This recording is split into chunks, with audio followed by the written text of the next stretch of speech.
பகவான் ஸ்ரீராமகிருஷ்ணரின் அமுத மொழிகள். ஸ்ரீராமகிருஷ்ணருக்கும் அவரது பக்தர்களுக்கும் இடையில் நடைபெற்ற உரையாடல்கள். செவ்வாய், ஜூன் 5, 1883, அமாவாசை. குருதேவர் தக்ஷிணேஸ்வர காளி கோவிலில் தமது அறையில் இருந்தார். ஞாயிற்றுக்கிழமைகளில் பெருமளவில் பக்தர்கள் வருவது வழக்கம். செவ்வாய்க்கிழமை ஆதலால் கூட்டம் அதிகமாக இல்லை. ராக்கால் குருதேவருடன் தங்கி வந்தார்.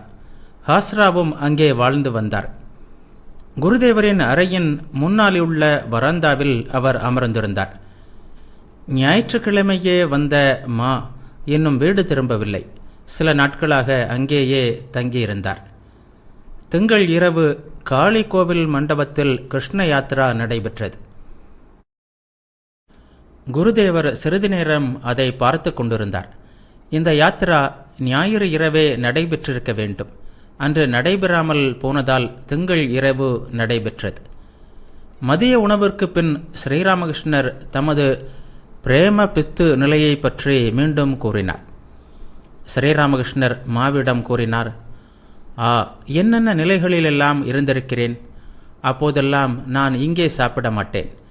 வராக நகரத்திலோ தக்ஷிணேஸ்வர கிராமத்திலோ ஏடா தாகோவிலோ யாராவது ஒரு பிராமணனின் வீட்டிற்கு போவேன். நான் போவதும் நேரம் கெட்ட நேரமாக இருக்கும். போய் அமர்ந்து கொள்வேனே தவிர வாயை திறந்து ஒரு வார்த்தை கூட பேச மாட்டேன். அந்த வீட்டினர் ஏதாவது கேட்டால் நான் இங்கே சாப்பிடுவேன் என்று மட்டும் சொல்வேன். வேறு ஒன்றுமே பேச மாட்டேன். ஆலம்பஜாரில் உள்ள ராம் சட்டர்ஜியின் வீட்டிற்கு போவேன். சில வேளைகளில் தக்ஷிணேஸ்வரத்தில் உள்ள சாவர்ண சௌதரியின் வீட்டிற்கு செல்வேன். அவர்கள் வீட்டில் சாப்பிடுவது உண்டு. ஆனாலும் அது எனக்கு அவ்வளவாக பிடிக்காது. அந்த சாப்பாட்டில் ஏதோ ஒரு விதமான துர்நாற்றம் வீசும். ஒரு நாள் தேவேந்திரநாத் தாகூரின் வீட்டிற்கு என்னை அழைத்து செல்லும்படி மதுர்பாபுவிடம் கூறினேன்.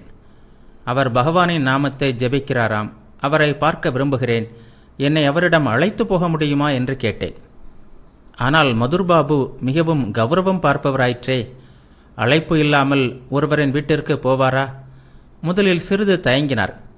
கடைசியில் ஒருவிதமாக இணங்கி, தேவேந்திரனும் நானும் ஒன்றாக படித்தோம், வாருங்கள் போகலாம் என்றார். பாக்பஜார் பாலத்தின் அருகில் தீன முகர்ஜி என்ற நல்லவர் ஒருவர் வாழ்ந்து வருவதாக ஒரு நாள் கேள்விப்பட்டேன். அவர் ஒரு பக்தர். அவரிடம் போக வேண்டும் என்று மதுர்பாபுவிடம் தெரிவித்தேன். மதுர்பாபு என்ன செய்வார்? நான் விடாப்பிடியாக இருந்ததை கண்ட அவர் என்னை அங்கே அழைத்து சென்றார். தீன முகர்ஜியின் வீடு மிக சிறியது. ஒரு பெரிய வண்டியில் பெரிய மனிதர் ஒருவர் அங்கே போய் சேர்ந்தபோது அவருக்கு தர்ம சங்கடமாகிவிட்டது. எங்கள் நிலைமையும் அதுதான். இதில் தீன முகர்ஜியின் மகனுக்கு வேறு அன்று உபநயனம் நடந்து கொண்டிருந்தது. எங்களை எங்கே உட்கார வைப்பார்? எங்கு உட்கார்வது என்று திகைத்தோம். பிறகு நாங்களே வீட்டிற்குள் ஒரு பக்கமாக இருந்த அறைக்குள் நுழைய போனோம். அங்கே போகாதீர்கள், அந்த அறையில் பெண்கள் இருக்கிறார்கள் என்று யாரோ கத்தினார்கள். சர்வ குழப்பம். திரும்பி வரும்போது மதுர்பாபு என்னிடம், பாபா, இனிமேல் நான் உங்கள் பேச்சை கேட்கப் போவதில்லை என்று கூறினார். நான் சிரித்தேன். ஆஹா, என்னென்ன நிலைகளெல்லாம் கடந்து சென்றிருக்கின்றன. குமார் சிங் ஒரு சமயம் சாதுக்களுக்கு விருந்து வைத்தார்.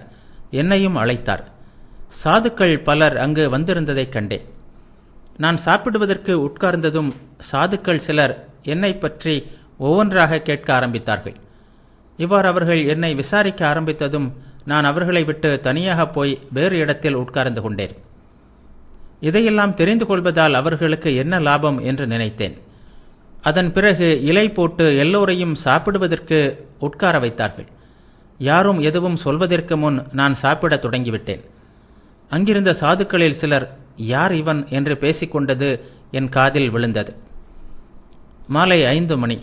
குருதேவர் வராந்தா படிக்கட்டில் அமர்ந்திருந்தார். ராக்கால், ஹாஸ்ரா மற்றும் மா அருகில் உட்கார்ந்திருந்தார்கள். ஹாஸ்ரா நானே அவன் என்னும் பாவனையை பின்பற்றுபவர்.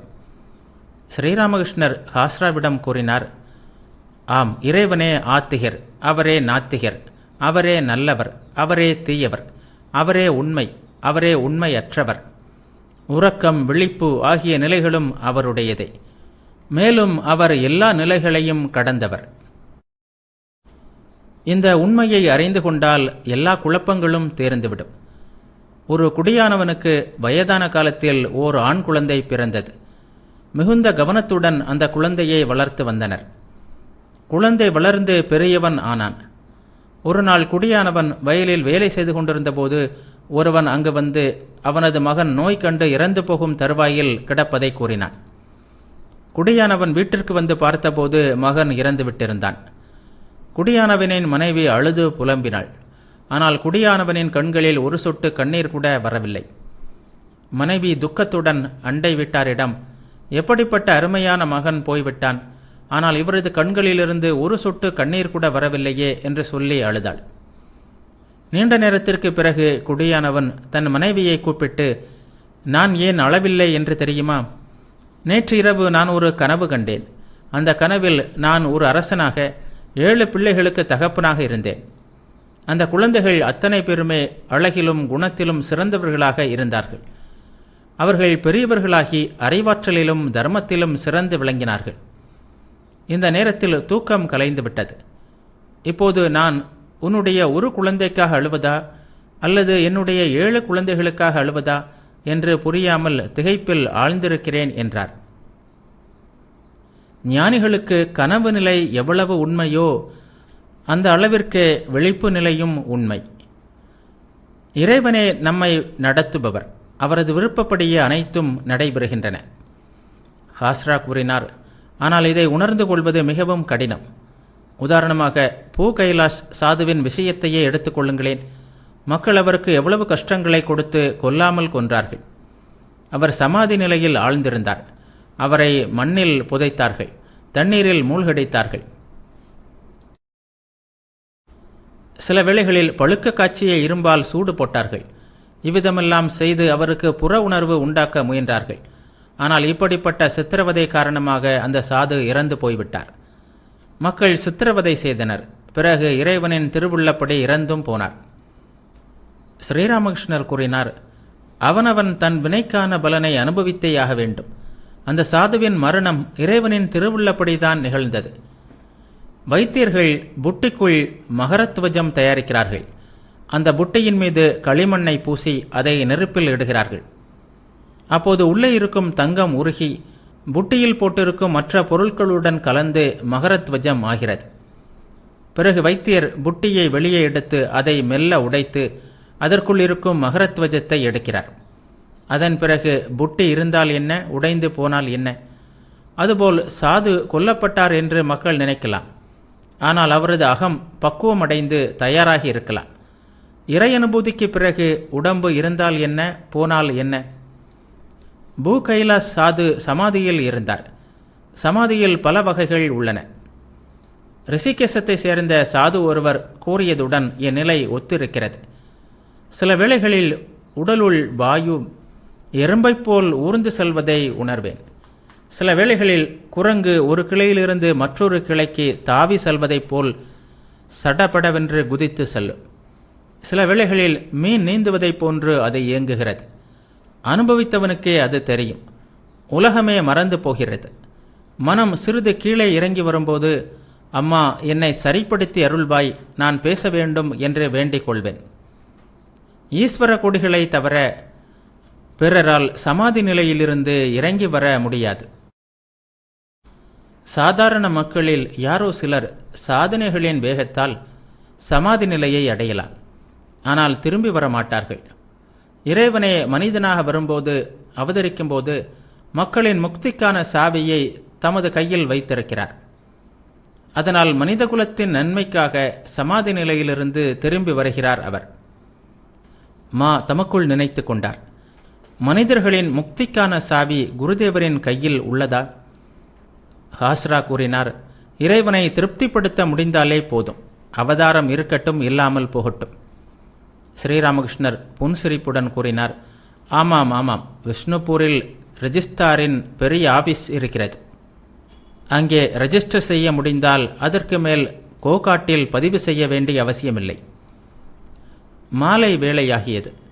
கோவிலில் தீபாராதனை நடந்தது. 12 சிவாலயங்களிலும் ராதாகாந்தர் கோவில், பவதாரிணி கோவில் ஆகியவற்றிலும் சங்கு, மணி ஆகியவற்றின் மங்களநாதம் முழங்கியது. தீபாதாரணை நிறைவுற்றதும் குருதேவர் அறையிலிருந்து வெளியே வந்து தெற்கு வராந்தாவில் சென்று அமர்ந்தார். 4 திசைகளிலும் இருள் மண்டி கிடந்தது. கோவிலில் மட்டும் அங்குமிங்கும் விளக்குகள் மினுக் மினுக்கென்று எரிந்து கொண்டிருந்தன.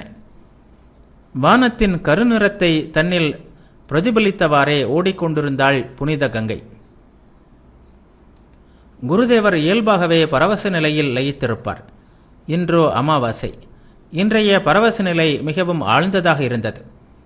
இடையிடையே அவரது வாய் ஓங்காரத்தையும் தேவியின் திருநாமத்தையும் உச்சரித்துக் கொண்டிருந்தது. கோடைக்காலம் ஆதலால் அறை மிகவும் வெப்பமாக இருந்தது. அதனால்தான் அவர் வராந்தாவில் வந்து அமர்ந்தார். பக்தர் ஒருவர் குருதேவருக்கு கோரைப்பாய் ஒன்றை கொடுத்திருந்தார். அதை வராந்தாவில் விரித்தனர். இரவு பகல் எப்பொழுதும் குருதேவருக்கு தேவியின் நினைவுதான். அந்த பாயில் படுத்தவாறே அவர் மாவிடம் மெல்லிய குரலில் பேசிக்கொண்டிருந்தார். ஸ்ரீராமகிருஷ்ணர் கூறினார், இதோ பார், இறைவனை காண முடியும். இன்னவர் தரிசித்திருக்கிறார். ஆனால் இதை யாரிடமும் சொல்லாதே. அது சரி, உருவம் அருவம் இரண்டில் உனக்கு எது பிடித்திருக்கிறது? மா கூறினார், சுவாமி, இப்போதெல்லாம் அருவமே எனக்கு பிடித்திருக்கிறது. ஆனால் அவரே இந்த உருவங்களாக ஆகியிருக்கிறார் என்பதும் சற்று விளங்க ஆரம்பித்திருக்கிறது. ஸ்ரீராமகிருஷ்ணர் கூறினார், இதோ பார், பெல்கேரியாவில் உள்ள மதிசீலின் தோட்டக்குளத்திற்கு என்னை வண்டியில் அழைத்து செல்கிறாயா? அதில் பொரியை தூவினால் மீன்கள் எல்லாம் மேலே வந்து பொரியை துண்ணும். ஆகா, மீன்கள் கூட்டம் கூட்டமாக நீரில் துள்ளி விளையாடி திரிவதை காண எனக்கு எவ்வளவு ஆனந்தம் ஏற்படுகிறது. உனக்கும் விழிப்புணர்வு உண்டாகும். சச்சிதானந்த கடலில் ஆன்மாவாகிய மீன் விளையாடுவதைப் போல் தோன்றும். அதுபோலவே பறந்து விரிந்த புல்வெளியில் நிற்கும்போதும் இறை உணர்வு பொங்குகிறது. குடத்து மீன் ஏரியில் சென்றால் எப்படியோ அப்படி ஆனந்தம் ஏற்படுகிறது. இறைவனை தரிசிப்பதற்கு சாதனை செய்ய வேண்டும். நான் கடுமையான சாதனைகள் செய்ய வேண்டியிருந்தது.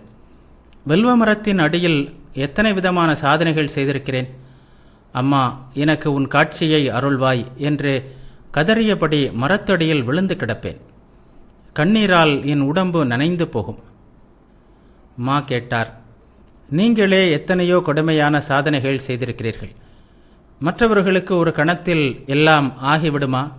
வீட்டை சுற்றி விரலால் கோடு போட்டால் மதில் எழும்பிவிடுமா? ஸ்ரீராமகிருஷ்ணர் சிரித்தபடி கூறினார், ஒருவன் நெருப்பை மூட்டினால் அதில் 10 பேர் குளிர் காயலாம் என்று அமிர்தன் சொல்கிறான். உனக்கு இன்னும் ஒன்று சொல்கிறேன். நித்தியத்தை அடைந்த பிறகு லீலையில் தங்கியிருப்பது நல்லது. மா கூறினார், அது இறைவனின் லீலையை அனுபவிப்பதற்காக என்று நீங்கள் ஒருமுறை சொன்னீர்கள். ஸ்ரீராமகிருஷ்ணர் கூறினார், அப்படி இல்லை, லீலையும் உண்மைதான்.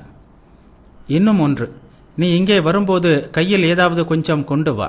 நானே இதை சொல்லக்கூடாது, அது ஆணவம் போல் தோன்றும். ஒரு பைசாவுக்கு எதையாவது வாங்கி வா என்று அதர்சேனிடமும் கூறினேன். ஒரு பைசாவுக்கு வெற்றிலை வாங்கி வா என்று பவனாத்திடம் சொன்னேன். பவனாத்தின் பக்தியை கண்டாயா? நரேந்திரனும் பவனாத்தும் ஆணும் பெண்ணும் போல் இருக்கிறார்கள். பவனாத் நரேந்திரனை பின்பற்றி நடக்கிறான். ஒரு வண்டி ஏற்பாடு செய்து நரேந்திரனையும் அழைத்து வா. ஏதாவது தின்பண்டமும் சிறிது கொண்டு வா. இதனால் உனக்கு மிகுந்த நன்மை உண்டாகும். ஞானம், பக்தி இரண்டுமே வழிகள்தான். பக்தி வழியில் கொஞ்சம் ஆச்சாரம் அதிகமாக பின்பற்ற வேண்டும். ஞான நெறியில் ஒருவன் சற்று பிசகினாலும் அவனது வழி தவறுவதில்லை. கொழுந்துவிட்டெறியும் நெருப்பில் வாழை மரத்தை வெட்டி போட்டாலும் அது எரிந்துவிடும். ஞானியின் வழி ஆராய்ச்சி வழியாகும். ஆராய்ச்சி செய்து சில வேளைகளில் நாத்திக சிந்தனையிலும் சென்று சேர நேரலாம். கடவுளை அடைய வேண்டும் என்று உண்மையாக இயங்குகின்ற பக்தனுக்கு நாத்திக சிந்தனை எழுந்தாலும் அவன் இறைவனை நினைப்பதை விட்டுவிட மாட்டான். பாட்டன், தந்தை என்று பரம்பரையாக விவசாய தொழிலை மேற்கொண்டிருந்த குடும்பத்தில் பிறந்த ஒருவன் 1 வருடம் அதிக மழை காரணமாக பயிர் நாசமாகிவிட்டாலும் விவசாயத்தை விடாமல் தொடர்ந்து நடத்தி வருவான். குருதேவர் தலையணையில் தலை வைத்து படுத்தபடியே பேசிக்கொண்டிருந்தார். இடையில் மாவிடம், என் கால்கள் சற்று வலிக்கின்றன, இதமாக சற்று பிடித்துவிடு என்று கூறினார். எல்லையற்ற கருணை கடலான குருதேவரின் திருவடி தாமரைகளுக்கு சேவை செய்தவாறே அவர் திருவாயிலிருந்து வந்த அமுத மொழிகளை கேட்டுக்கொண்டிருந்தார் மா.